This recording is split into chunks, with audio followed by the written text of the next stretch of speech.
We're already 3 days into the month, but the time to evaluate the December schedule is now after Emirates NBA Cup group play is complete and the league has announced the 30 games that will be played from deck 10 to 16. Here's a schedule breakdown for December, including 25 games that have already been played.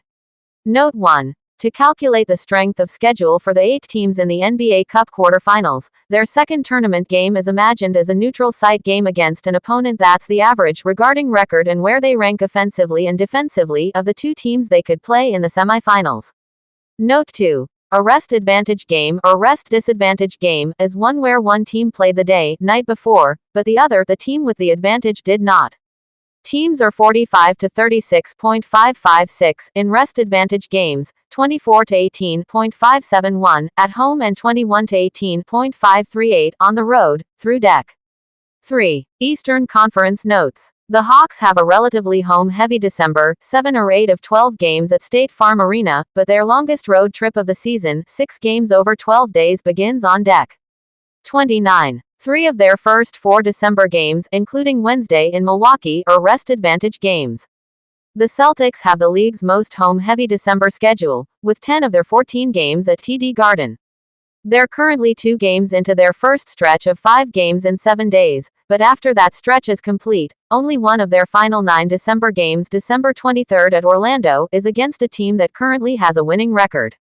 The Nets are 6-1 against the Western Conference and 3-12 within the East, so they should be happy that they got one of the 2 interconference games announced early Wednesday. The game is against the team, Memphis, they've beaten twice. The Hornets are playing 8 of their 12th of December games within the bottom 6 in the East, with 3 games against the Sixers, including a 6-point loss on Tuesday, and 2 each against the Bulls and Wizards.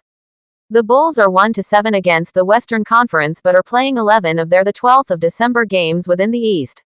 The only exception is a game in San Antonio on Thursday. The Cavs are 4-0 against the West but will have some tough interconference tests this month. They're hosting the Nuggets on Thursday. After Christmas, they'll embark on a 4-game trip with visits to Denver, Golden State, the Lakers and Dallas. The Pistons played a league-high 22 games through November and are the only team with fewer than 12 games this month. They only have 10, with only 3 of those 10 at home.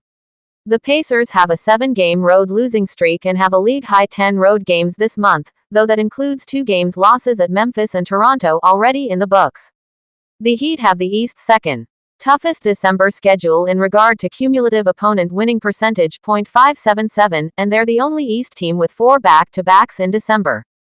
The Bucks have the league's easiest December schedule regarding opposing defenses, with only 7 of their 12 games against teams that currently rank in the bottom 10 on that end of the floor. That includes 2 games each against the Bulls and Nets. The Knicks have the league's easiest December schedule regarding cumulative opponent winning percentage by a wide margin, with 10 of their 14 games against teams that have losing records through Tuesday. That includes 2 games each against the 2 teams New Orleans and Washington that rank in the bottom 3 on both ends of the floor. They began the month with a 33-point win over the Pelicans.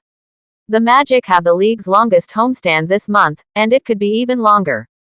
Right now, it's 6 games over 11 days, December 19th-29, and includes 2 separate visits from the Heat.